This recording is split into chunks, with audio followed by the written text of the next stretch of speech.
Being the University of Houston or representing this city, it's always a great day.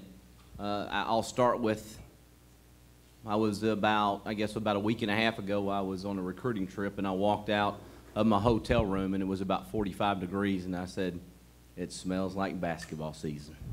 So obviously it's the second day of November and a week from today we'll be at Starkville, Mississippi, ready to tip it up and play the Bulldogs of Mississippi State.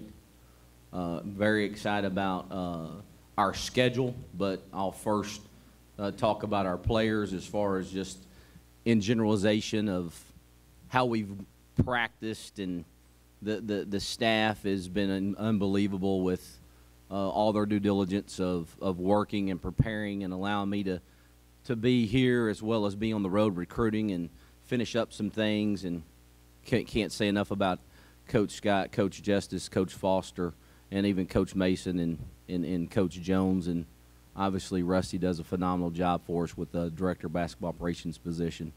But with all that being said, I feel like in year 3 we're certainly incredibly excited about what we have in front of us as far as the potential.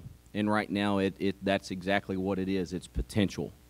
I have big dreams and very confirmed in what I know to date about this team, and that is that their work ethic for the most part has been really good. The consistency's not there all the time of where I would like for it to be, but their attitude has been wonderful.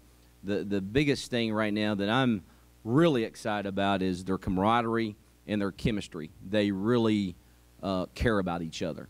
And I think any time that you are a coach or you're a player, when you see that camaraderie with staff, players, and it all comes full circle, I think on any given day you have an incredible chance to get a W.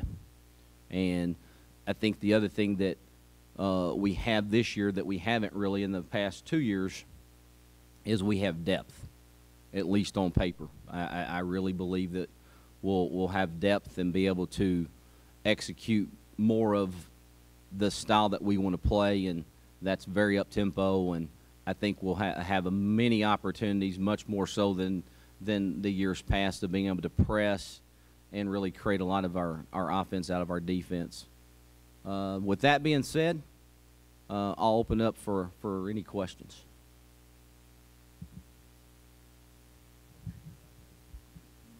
Hey, Chris. Hey, Coach, you have an abundance of new players this year. Can you talk about how they're coming together with the camaraderie you already talked about?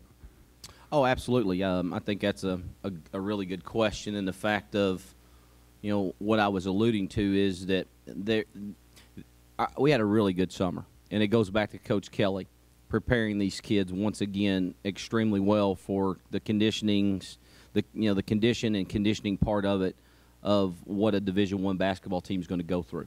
Because with us being so young and 6 freshmen and 2 kids that set out last year and obviously 2 new junior college players, we have on paper, we have 10 new players. But in reality, with Tasha Tubbs being hurt in the 3rd game as a year ago with the ACL injury, and Porsche Landry in the same game, second half of the Georgetown game, having gone out, we really have 12 new players, in my viewpoint of it.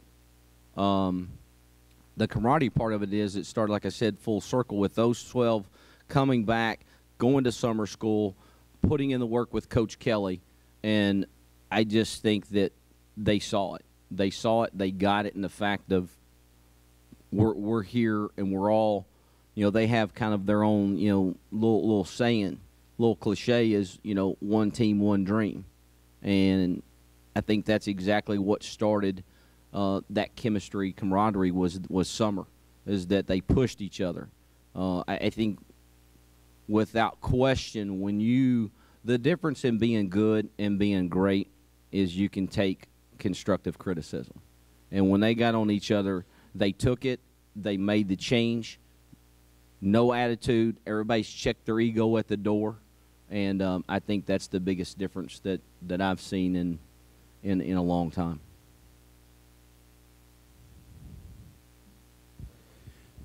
Coach, Aaron Manuel, Daily Cougar. Hey. Last year you lost a lot of players. Porsche Landry was probably one of your most important. What does a healthy Porsche Landry mean to this team? Aaron, that is a great question. I really don't know. I've obviously been asked that question several times since the injury and the fact of knowing that she was going to be able to come back and have a true senior year. I really don't know that words can really describe profoundly enough of what Porsche means to us and means to us as a coaching staff, and what putting the basketball back in her hands means to our basketball team, especially with the youth that we have on our basketball team. From my viewpoint, it's poetry in motion, because she is so good at making everybody else so much better. And I think when you have somebody orchestrating your team, which she does exceptionally well, then, and you know that she's going to put everybody in the best case scenario to be better and to push them to get better. It's not just game time. It's every day in practice. It's she's been absolutely chomping at the bit to get back, and we just got her fully released this week. So it's in just a short period of time, it's already a completely different look. And I just think that with her knowing what she went through also compounds it in the fact that she's more hungry than I've ever seen her. She is so self-driven, and when she's that way and she gets that look, you better watch out.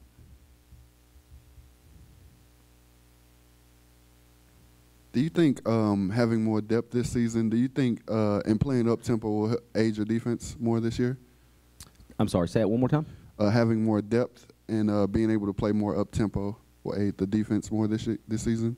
Oh, absolutely. I think that, it's one of those things that kind of what I alluded to in the opening is that, I always want to, in a perfect world, we'd love to score, in transition 40 or 50% of the time. That's a very high percentage. I don't know how realistic it is. We'll find out. But in a perfect world, that's what we'd love to do. If I had to put a percentage, which I have in the past and certainly will again, if we could create 15% of our offense out of our defense, which would aid our offense, is what you're talking about, then that would be wonderful. So, if you do real simple math and you put, 50 or 45 in 15, I mean, you already got 65 to 50% of your offense created in two phases. And, and hopefully that will happen. I'm a realist and know that, it may not, but certainly you're never going to find out unless you try.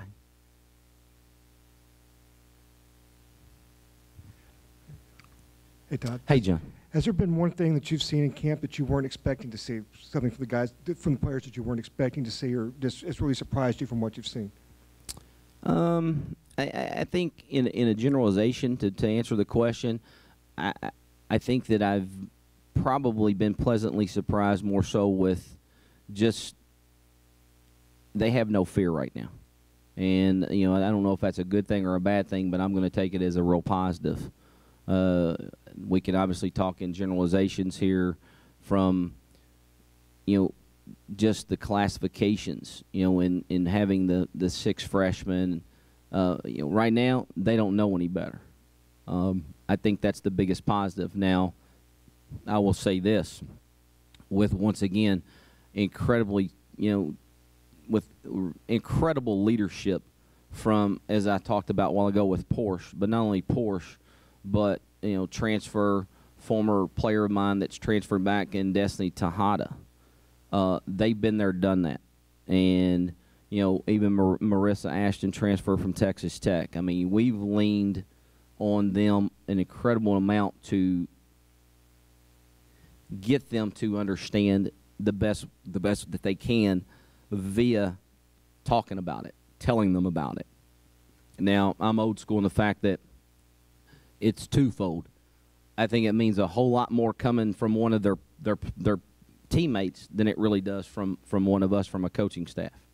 That's the way it's always been. That's the way I feel like it's always going to be.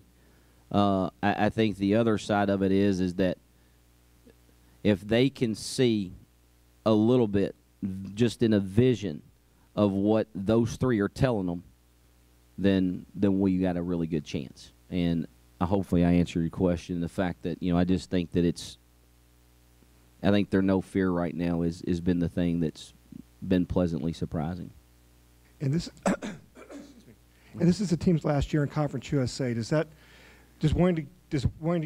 any urge like get the title that won in that last year mean anything, or is it just you want to get through the seat? Whatever happens, happens. It's one game at a time type thing.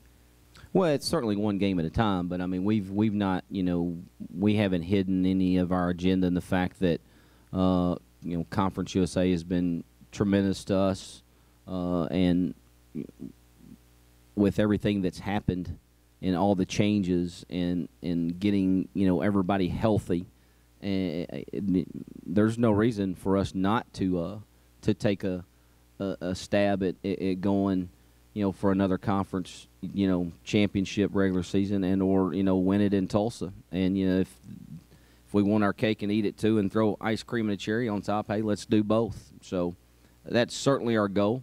We've made no mistake about it, inside our locker room, and obviously now everybody will understand it and know it, and that's fine. I mean, we already know the target's going to be on our back. I mean, we were only picked, I think, there's 12 teams. We were picked preseason 10th in Conference USA, and I'm good with that. I want to be the underdog for the most part, because at the end of the day, it's what I've always said for a lot of years. Actions always speak louder than words.